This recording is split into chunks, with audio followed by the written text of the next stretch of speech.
Giving a presentation on cattleyas and Bifoliate. bifolia. And she's going to give a little synopsis of herself and her husband here. Go ahead. Okay, hello St. Lucie Orchid Society. Hello. We are going to Orchid House. We are located in Mayaca City, and we just started out a little bit about ourselves. We are as a young kids, we were the helping hands in our grandparents and parents' gardens. And sometimes we do more damage than help, but that's how it goes. When we grow older, we have our own collections, and we were looking for the species that were native to our country, which is Vietnam, and then spread out to Southeast Asia species, and then to other kind of species. So before we know it, people start coming and asking for divisions. And that's when I start taking down lists. And at some point, the lists get too long, and we spend so much time into doing it that we decided to open a nursery. It's a very simple process, right? I know. Yes.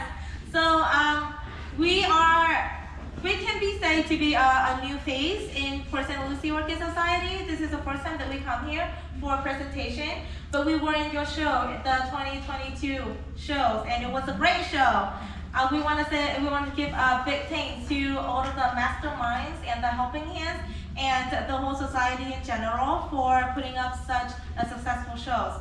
Okay, thank you so much, guys. Yeah.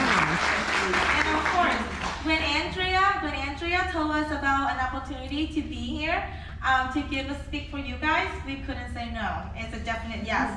So, but we wanted a topic that would be interesting and would be useful for you. So we ended up doing bifolia cattleya because many people, many growers would avoid getting bifolia cattleya because you would think that they are hard, they are finicky, they're easy to get rocked, right? So, but they're not just that. They're not just the hard part. There are more to it. And hopefully, after this presentation that we put up for you guys, the next time that you see a bifolia cattleya that is appealing to you, you wouldn't walk away just because it's a bifolia. All right? And so let's get started. Okay, so this is an overview. There are two main groups in cattleyas, unifoliate and bifoliate. Unifoliate basically is cattleya that produce species and hybrid that produce one leaf per pseudoballs. And the leaf are large, thick and waxy leaf with bulky pseudoball. They tend to produce very large flowers, anywhere from 1 to 3 flowers per spike. They're fairly easy to grow, right? They're fairly easy to grow. They root easily, and they're hardy, at least hardier than the bifoliate. And then we have the bifoliate cattleyas. Bifoliate vary significantly in size. We have Aplaniae, which is like a miniature species that, the stem is only about 4 to 6 inches tall. And then we have the Amethyst aplasa, which is 4 feet tall. And the size of the flowers also varies widely. Bifoliate basically refers to the group of cattleyas, species or hybrid, that produce 2 to 4 leaves per pseudoball. Each pseudoball typically take on the cylindrical form, so they're long, cylindrical, and the leaves are thinner than unifoliate, and leathery. And so we gonna go down to the origin. So as of now, all cattleyas are in South America, and specifically for species, for bifoliates, all in Brazil. All right, so all in Brazil. There used to be a small group of cattleya species that originate not from Brazil, but they have been reclassified to other genus, and they're all from Brazil now. And then we have the care and maintenance. That's the biggest questions, right, in growing these guys. So how do we care and maintain these guys the best? The key to successful caring and maintaining these would be in their natural habitat. So you need, because their natural habitat varies so widely, you need to know what species or the parentage of the hybrid that you're working with in order to have kind of like a clue, a sense of what would work for them the best, right? So we have here is Cattleya violacea. These are typically found growing on branches near water source and with high humidity and low sun exposure. Whereas the Scofidiana we see over there, they would typically grow on rocky surfaces, tilted surfaces with high sun exposure. So growing these guys in the same environment you might trading one over the other one. So you just have to know their natural habitat. And the biggest difference, because of course we cannot have like build a micro care or a microclimate for one species and then go to a different one for another species. You have to grow them in their one set of care, right? So the biggest thing here when you're growing these would be in how you have it set up. The media is the biggest difference. You are watering them the same. You are fertilizing them the same, right? So the media and where you place them, the sunlight they're getting. You have a question? No. Okay. The media and the sunlight that you're giving them is the key difference between how you care for different species or different hybrids. Yes? And the difference you said, this is a low light and this is a higher light. Yeah, that one have very high light exposure. This one also take high light exposure, but not as high as the other one. How much, when you say high, just give me an example. So, How are for example, violacea, we grow them under 40% sunlight, whereas the other one, we grow them under 70% sunlight. So it's just a different, but of course, we're not growing them in two different greenhouses or shade houses. We're just choosing the spots that the light hit in our one shade house. Make sense? Okay. And so we go to the next slide, which is, now we go to very specific. So so after you study the natural habitat, so kind of like have a general sense of where they're growing under. Now you go to light. So in general, Cattleya bifoliate, Cattleya or Cattleya in general take very high light. Of course, there would be the one with tall cylindrical pseudoballs tend to grow under more higher light exposure, whereas the little ones, shorter ones, tend to grow in lower sun exposure, right? And then we have, but typically, I would say in general, of course, we cannot use different shade net percentage. So 50%, right? That's what we grow them under, and that's what works for most of them. And then to the water. This is where it gets tricky. Why do I say so we got the light, which is the one big difference. We have the media, right? Media decides how fast, when you water it, how fast it would dry up. So for violacea, we know it like high humidity. You would grow them under bark. You would grow them with bark, right? Because they retain more humidity. Whereas for Scofidiana or Amethystoplasa, those with tall cylindrical stems, they want it to dry fast because they're growing on rocky climates and all. So we would grow them. With go down just a little bit. We would grow them with charcoal. We would grow them with perlite and with rocks, just straight rocks, right? And then bark is for the species or the hybrid that like more humidity, so shorter ones. And of course, it has to be coarse. It has to be big, larger bark, not the little ones, because smaller one has more surface area meaning they are holding more moisture.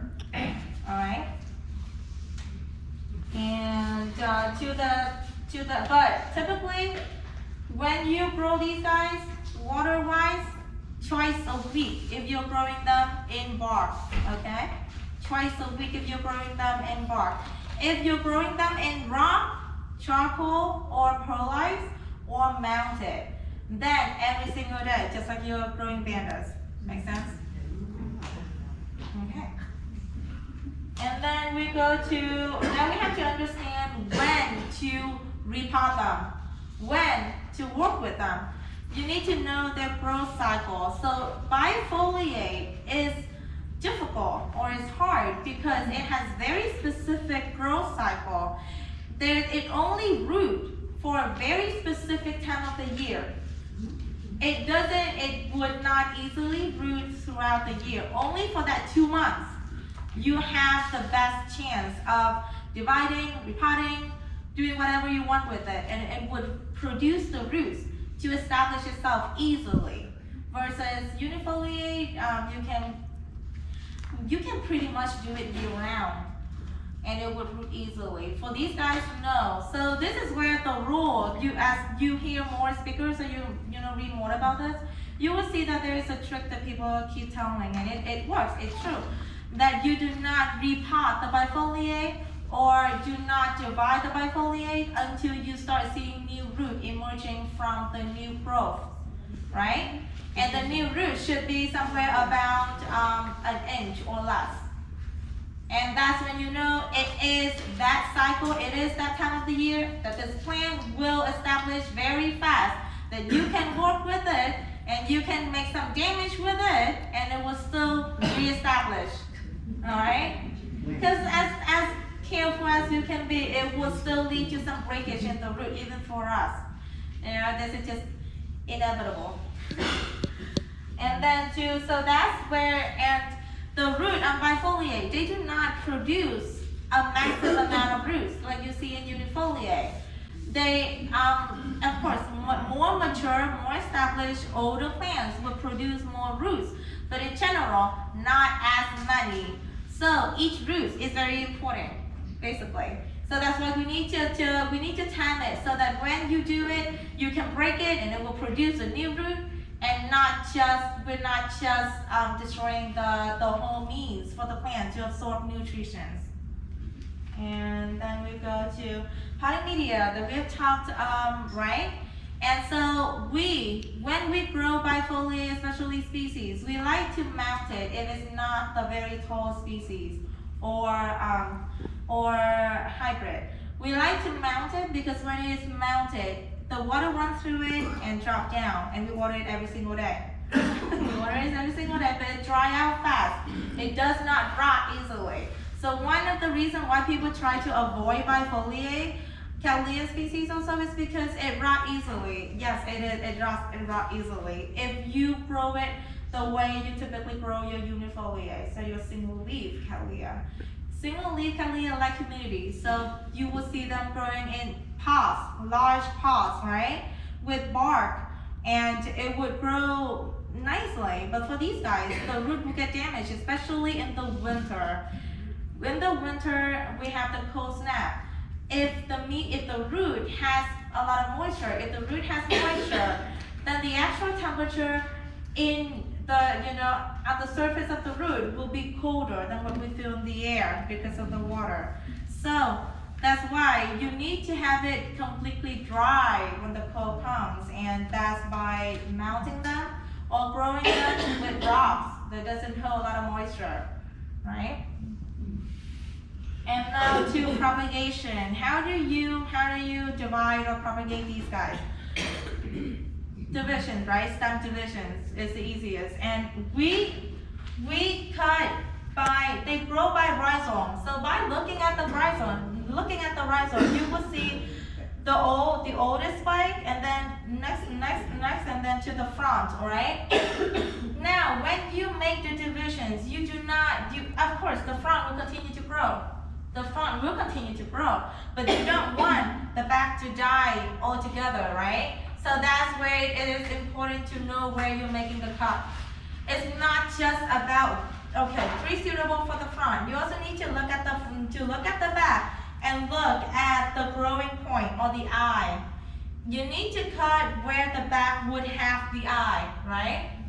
And you either cut right in front of the eye or just one suitable more than the eye. That way, because nutrients always go from back to the front, from the back growth to the front growth. So if you're cutting too far up and the one too far up doesn't have a good eye, nutrition which is going to pass all the way up and then will just slowly wrinkle and die. How many of us have divided the camellias and the back just die altogether? Right? Right? Yeah. We make the cut and it just die altogether. It doesn't produce the new growth that we think it's going to produce because you guys are cutting it too far to the front, where it would not be able to focus the nutrition, the energy to push up the new growth. So only right at the front or just one further. That's it. And so also now going to what is the safest way of doing this, because we want to retain the root. We don't. You have a questions? Yeah, what do you define as the eye? Oh, sorry. The eye. Okay. Zoom it. The eye. Each of the stems, unit or camellia, each of the stems has 4 eyes. 2 on the left and 2 on the right. So 2 on the left and 2 on the right. The eye is where it would grow the next generation, so the next new growth. What does the eye look like? I think is what he's trying to figure out. Just a bump. Is it just a bump? Yeah, it's the bump that you can actually see. It looks like this. It looks exactly like this. Yeah. But of course, let me see if this one. It is covered under all of the dry sheets, all right? So in order to see it, you have to pull the dry sheets out. That's what I'm doing here. So we would be able to see the eye.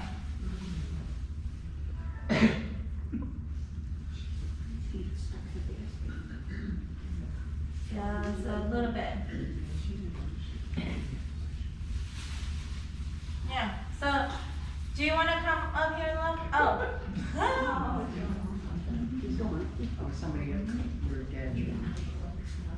Yes. So, if one would not make that cut, would the new, If we do not make this cut, would it just sprout by itself? It can, but it also cannot. Very likely cannot. Because, like I said, nutrition always, or energy always go forward. So from the oldest pseudobulbs to the front, right? If you have too many and it depends on your growing conditions. Most of us here have grown camellia. So you have seen where one pseudobulb would only produce another new growth, and it go only one direction, right? And then you have also seen camellias or grown camellias, specifically for unifoliate, they do this a lot. One would produce 2, right? And 2 and 2 and 2, right?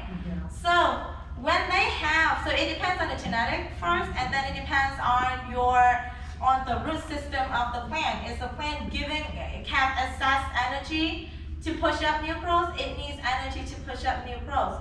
So if it doesn't have a lot of excess energy, and it would not. It would not. And especially where it has already have so many pseudobulbs ahead, it would just bypass the eye. Right? I didn't either. This is fascinating.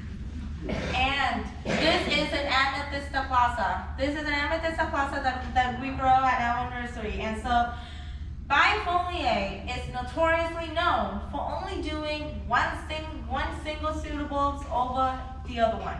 So it only go in one direction. And so in order for it to, this is because we're continuing. In order for it to produce multiple new growths, multiple leaves like this, we have to make cuts, but do not separate the plants. So you are creating fronts. So basically, the plants like this, right? This is bare root division, where you pull the whole plant out of the pot and you cut it and you separate it all together. But the way that we're doing secondary pot is you place one pot. When you start seeing it go over the edge of the old pot, you place one pot next to it. And then the new growth continue to grow outwards and it root down to the new pot. At some point, you just cut it and then you have a separate plants, but you're not stunting the front. So when you make the cut, imagine if they're having like the whole root system to provide for it. Now it's only have like the front root system to provide for it, right? A lot of the time after you divide, the front will grow a smaller, shorter pseudobulbs. Am I right? Right? This is because it is not getting the steady stream, the steady stream of nutrients. It has been getting, so that's why it is stunted back, small, shorter. So now when you do this, you're not doing that. The plant just establishes itself into a new pot, and the new growths continue to grow taller and taller. And once the roots are over here have had, you think it has enough root, you know, big, and then just cut it. It would not stunt the front and not damage, not messing with the root. So here, but that is for dividing. How do we make it? This is the key. How do we force? Kind of force. How do we kind of force the plants to produce multiple leaves instead of just one? You are creating multiple fronds. So how do you create multiple fronds? This plants right here, this bulb, this bulb, this bulb, is all pushing energy toward the front here, right? And it just continues to grow, bypassing this eye. When you cut it right there, the energy do not go that way anymore. It is kind of stagnant right there. It will have to find a way to go out. That's where it go out from the new growth. That's when the new growth is going to grow. And that's the key when dividing. You would want to cut it right next to the eye, or just one pseudobulb more than the eye. Does it make sense? Yes. Right? And so when you cut it, you can just keep it like that, right? In the same pot, and then just make just make cuts on there. But do not pull it out. Do not mess with the root. Make sense? And just wait for the eye to go out. Wait for it to go out and then cut. So that's why we have 1 and 2 and 3 and a bunch of new growth. If you guys have seen Amethyst Aplasa, they do not make a lot of leaves. They only go one direction or maybe like 2 directions, and that's it. They don't make more leaves. This is what we do to actually propagate these guys, to have enough for you guys, and not just, you know, single plants and, you know, a year, basically. Yes? So all of those roots are hanging out there. Yeah, so all of these roots should be in, there should be another pot there, but I did not, and I should have cut it right. So, do you see? This is a new growth from the old bulb right there, right? A cut was made right there. Just, So if you cut there, could you repot that one with all the roots yes, just pull it out. and stick it all in the medium? Or you can just leave it that way, because it has a bunch of root over here already. What would be the benefit of, would there be harm of sticking it all in the pot? Oh, well, what do you mean stick them all in the pot? You mean start another pot? Yeah. Yeah, you can start another pot for sure, yes. But you have to make sure that there's a lead going this way. This one just started to go out this way. But if you just ignore that little new growth right there, this plant is going there, there, there, and there, and there, right? So this is the main lead that we're trying to put onto that pot. So this one just go out, but this one just push out so many roots they actually go out of the pot. But that's okay, because we have the main root in here. So when you cut it, you can actually repot it into a bigger pot and kind of like bend all of the root in one pot. It is possible, you can do it. And you can put the Yeah. roots that have been out in the air in the... Yeah. Okay. Yes, and we grow, as you can obviously see, this is rocks. We grew Amethyst Aplasa all in rocks. No moisture, they don't retain up any moisture at all, but it's still tall and big, and that's what they like. Water, but dry out fast, right? Yes? What size rock? This is construction rock. So is that big, 2 inches, 1 inch, a half inch? 1 inch, tiny little inch, half an inch to an inch. With rocks, the finer with rocks, not the finer the better, but with rocks, you can actually go smaller size, half an inch. It's okay because they do not retain moisture. For bark, you would want the larger size because bark absorbs water and it retains moisture. So you would want a larger one so the air can actually go in and not rotting the root out. But for charcoal, for rocks and perlites, you can actually go small. Lava rock. Yes, lava rock works. Blue rocks works. South Carolina, North Carolina rocks works too. Shells works. Shells also works. And any questions? Where's your nursery? In Mayaca City, right at the edge of Sarasota. Oh, okay. Yeah, we don't get along here. It is far. But the next time we're going into do we have a hand somewhere? Yes? Is anybody asking a question? Michael? Yes. You said shells, regular shells, you have to Shells. really wash them good so they're not salty? Yes. All of the rocks, even for bark, you do want to soak them before you use them.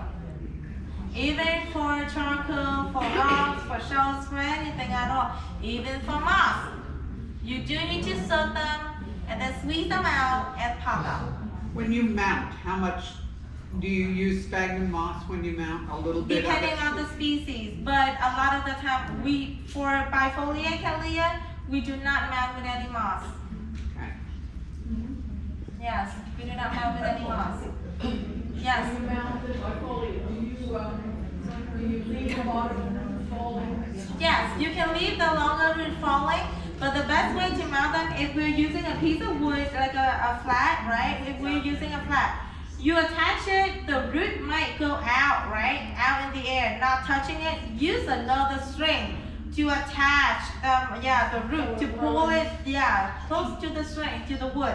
Because from the old roots, the new tip is going to go out and attach itself to the flat. So you do want to pull it back to make it faster instead of just waiting for a whole new root. You can take advantage of the old roots and just wait for the new tip to go out. Any questions? Yes. I asked up there, but your nursery is not open to the public. We're not open to the public. We're only open by appointments because our schedule is very unpredictable. We don't want anybody to drive and to show up with nobody there. So all we need is about 24 to 48 hours notice in advance. And do you do mail orders? Yes, we do ship out. Within Florida, it is typically $15 for the smaller to medium size box, and then for the large size box, it will be $20. You have a card? Yes, it's on the table at the back. We actually did not forget to bring the card this time. I have a question. Yes, Have you been involved in a Palmer's sale, Palmer's Orchid sale? we would try to, but a lot of the time, like what happened last year was all of the weekends that they had the sale, we already took a show somewhere. Okay.